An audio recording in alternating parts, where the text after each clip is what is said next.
Alright, you punks, you've decided to tune in to part 2 of Great News for All Readers, look back at the legendary issue of Action Comic, dated 18th September 1976. We've already examined what got those wimps at the Daily Mail and the National Viewers and Listeners Association's prissy knickers in a twist. The cover, and look out for Lefty. Now we're going to take a look at the rest of the comic. Be warned, if you're of a faint-hearted disposition, you might want to tune into the other channel. Hookjaw was the Jaws-inspired tale of a great white shark with an insatiable taste for human flesh. In this week's issue, the beast attacks holidaymakers fleeing a volcano on the island of El Salvador. Hookjaw overturns a mini hovercraft before feasting on the tourists. Aye, it's tearing me apart! And mopping up the remains in an ocean of blood and severed limbs. Tough-talking British agent Dredger was also in the Americas this week, in the tiny republic of Sao Salvador, on the trail of a missing list of guerrilla insurgents before it falls into communist hands. There's a fair bit of bar brawling, death by rockfall and shooting in 3 short pages before Dredger gets his list. Kids Rule OK doesn't feature a riot as illustrated on the front cover, but this week's episode features a petrol bombing and 3 people shot in the stomachs with double-barrel shotguns.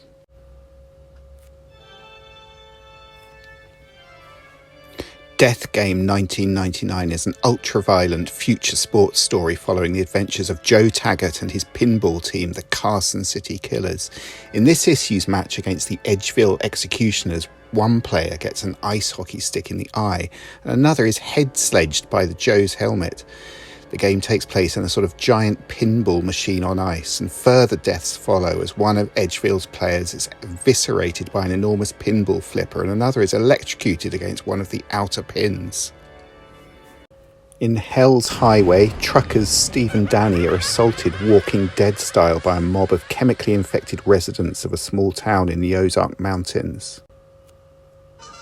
World War II story Hellman on the Russian front is probably this issue's least visceral strip. Major Kurt Hellman elects not to kill members of a pack of convicts who have just tried to murder him. I wonder how Action Comics critics felt about the comic's most honourable hero being a German panzer major.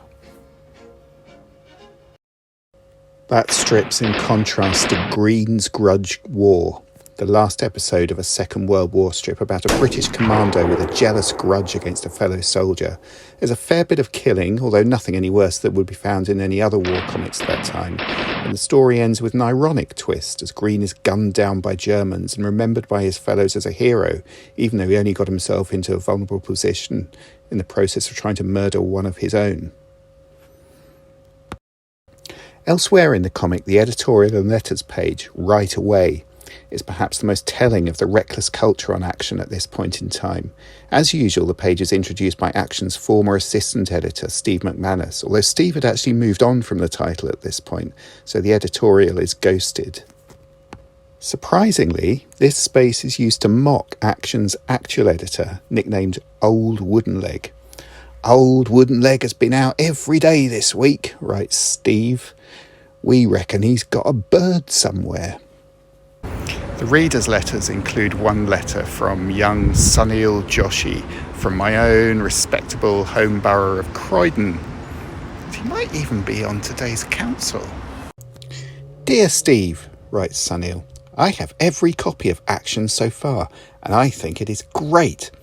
I like it because there is lots and lots of blood in it, and I like blood. Nice one, Sunil. Big up the Kronks. So yes, Action was a pretty violent comic. Surprisingly so, even to 21st century eyes, and this issue was a particularly gory example. I can see why it was removed from circulation. IPC didn't really have any choice when threatened by the retailers and distributors. But was it really a bad influence on children? I don't think so.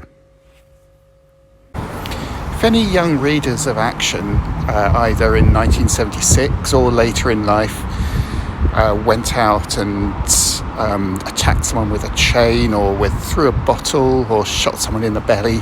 And I don't think it'll be because they once saw it done in a cheap newsprint comic. It might be because of other factors such as dysfunctional, unjust society, a harmful upbringing, or maybe something inherently violent or antisocial in themselves.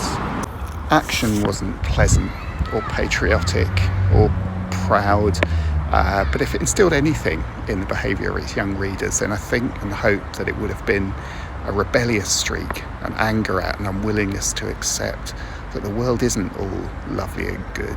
And that's needed because the Frank Boffs and the Mary Whitehouses and the Daily Mails are still around today. And the world is burning, and more people need to be more angry about it. So here's to the spirit of Action 76. Thanks for watching. All of the comic image scans that you've seen in this video and in part 1, you can see in more detail on my blog, which is greatnewsforallreaders.com, and there's loads more pictures and stories and sort of texts and thoughts there about comics from the 70s and the 80s, if you like a bit of that sort of nostalgia. See you next time.